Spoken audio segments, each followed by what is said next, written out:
Okay, this is a short introductory video on the topic of reputation.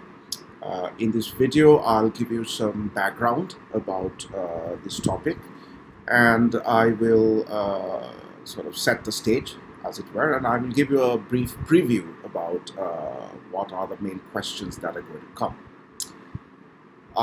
So one of the main problems that any economic system has to solve is the problem of moral hazard, which crops up in many places. So for workers to be productive, they have to be prevented from shirking. Firms have to supply us good quality products. And insurance clients, they have to take care so that accidents do not happen and insurance companies do not have to bleed money. So how an economic system solves these kinds of problems is very important. Now, in moral hazard theory, you have studied contractual solutions to these kinds of moral hazard problems. Essentially, you have to give the party which is subject to moral hazard some sort of stake in the outcome. So to motivate workers to work hard, they have to be paid in bonuses. To prevent moral hazard for insurance clients, the standard solution is to have deductibles or co-payments, which is to say that they cannot be completely insured, so that if there's an accident, then they also bear some of the loss. So this is the standard contractual solution to moral hazard problems. Now, there are several problems in implementing this sort of contractual approach. One is that the outcome may often be difficult to verify by third parties, especially courts. So, for example, what is the guarantee that a restaurant is not giving you a bad meal or bad service? Well, if they do, you will find it very difficult to prove that in court and get a refund. If a company sells you a bad product, which often malfunctions, again, depending on the technicalities, it may or may not be verifiable in court. So that's one problem. The other problem, which we have discussed before, is that these contractual solutions have their own economic inefficiencies. So if workers are paid in bonuses and less so in fixed wage payments, then that places a lot of risk on workers. Their performance may drop, not because of lack of effort, but because of bad luck, because of downturn in market conditions, and so on and so forth. And workers being risk averse compared to their employers, which may be big companies, this is an inefficient arrangement. So the act of generating incentives through suitable contracts has a downside, which is that it places too much risk on the workers. Same for insurance, right? If clients are given incomplete insurance, they're trying to buy insurance in the first place because they're risk averse. So if they're incompletely insured, they're still bearing part of the risk, and that is an economic cost that arises to solve the moral hazard problem. Lastly,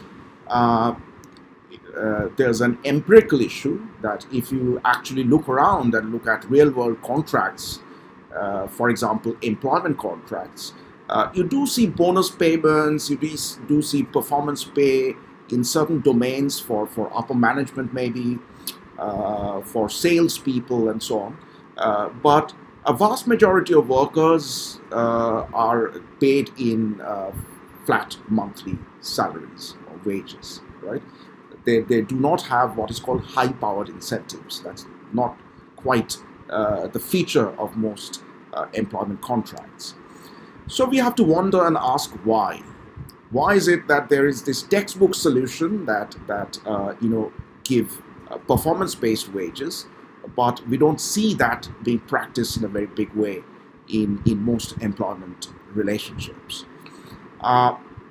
So in the late 1970s, I think, there was a paper by Bengt Holmstrom on labor markets, where he introduced the concept of career concerns. So basically, the idea is that the way workers are given incentives is through the logic of more long-term interaction.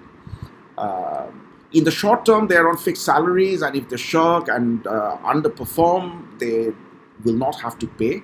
But in the long term, they may not get promoted to better positions, they may even get fired, and that threat makes them work hard. Similarly, if a company selling electronics goods, TVs, cars, whatever, if they cut corners and reduce quality control, um, they may temporarily fool consumers. Consumers may buy some of their products, but eventually there will be word of mouth which will spread, or consumers won't go back to buying from them again if they have a bad experience with the product. So Holmstrom brought in this idea that you may solve moral hazard problems not by writing down clever contracts, giving the agent some stake in the outcome, but rather through long-term incentives. Okay.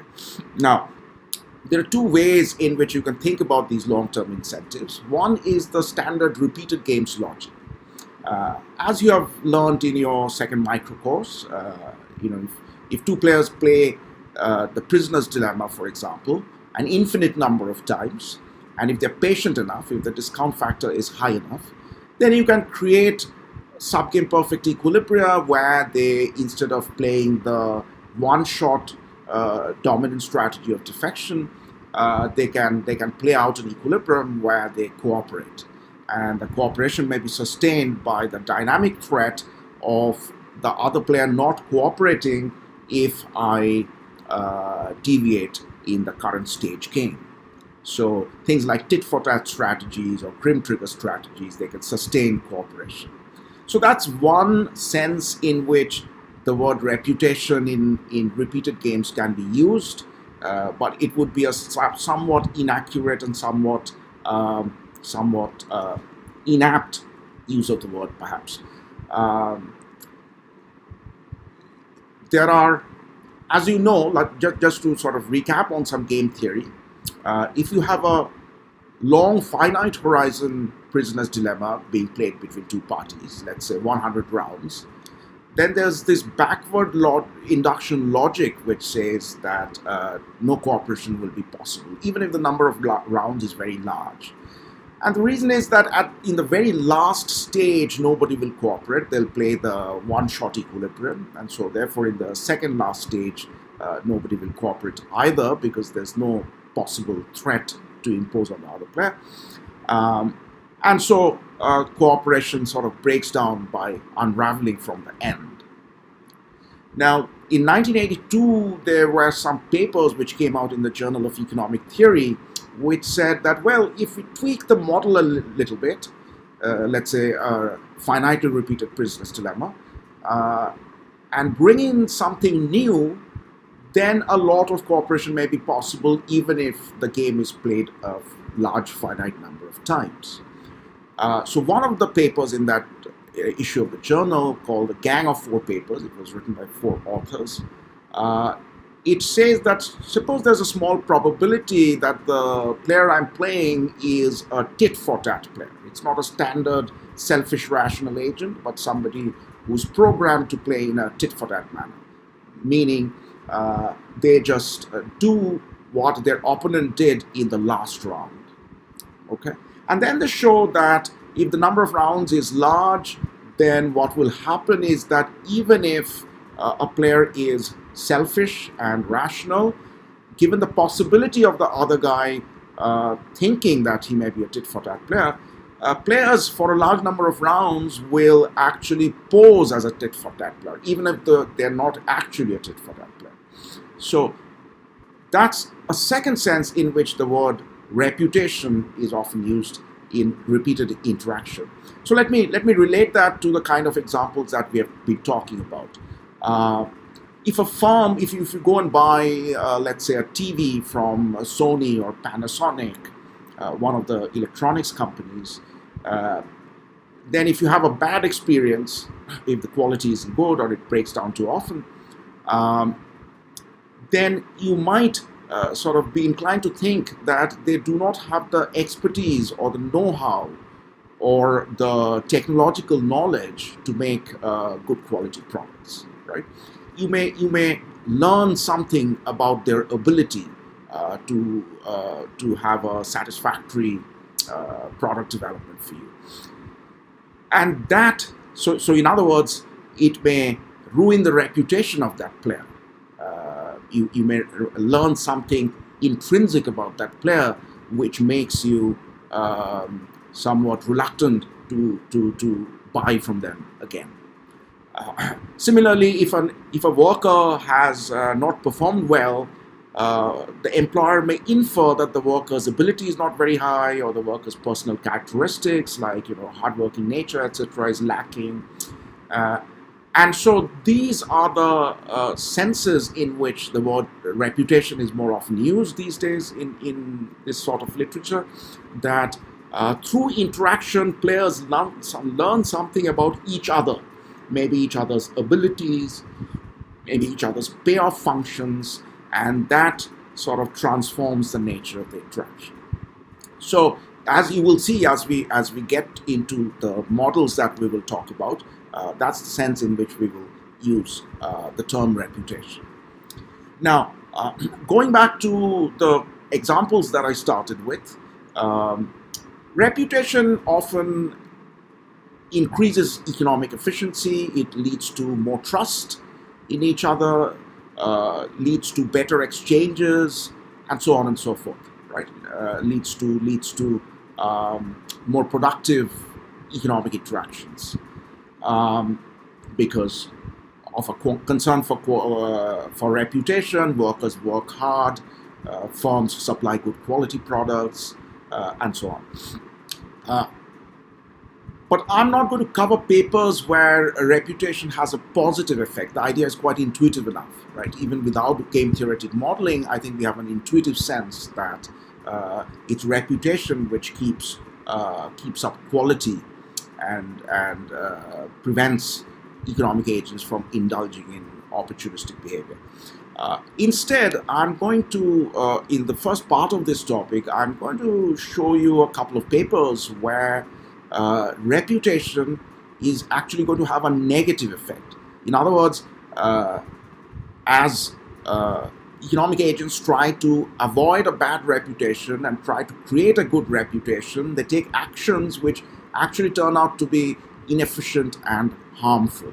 So there's this other side of the coin, the other side of the moon, which is the dark side of reputation. So that we need to be aware of. So I'll cover those papers because the point there is a little more subtle, that reputational concerns, career concerns can actually be damaging rather than useful. So the first paper we'll talk about is reputational concerns, how reputational concerns lead market gurus, stock managers, hedge fund managers, ratings agencies to act in bad ways, right?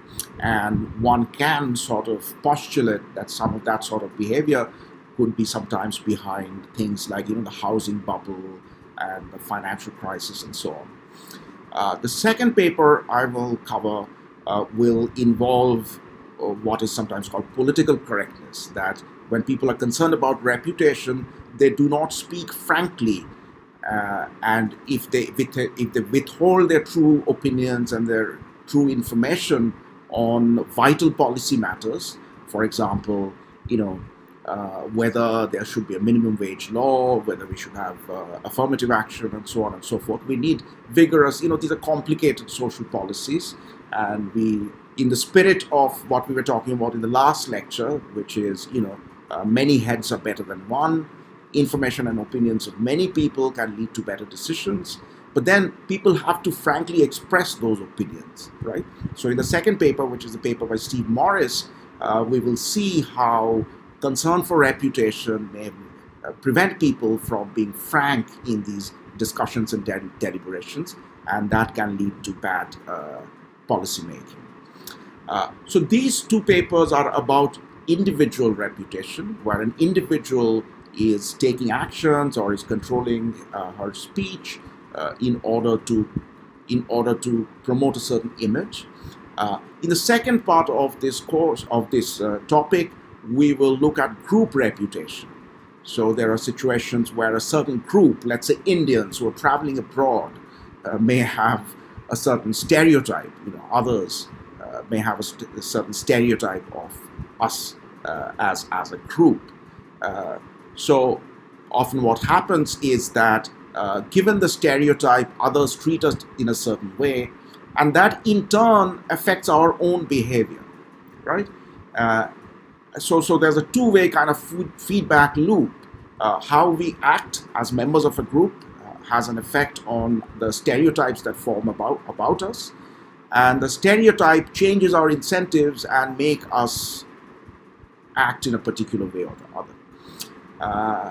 And so in the second part, we will study these things. We will study group reputation, and that will also allow us to examine certain aspects of things like affirmative action policies and so on and so forth.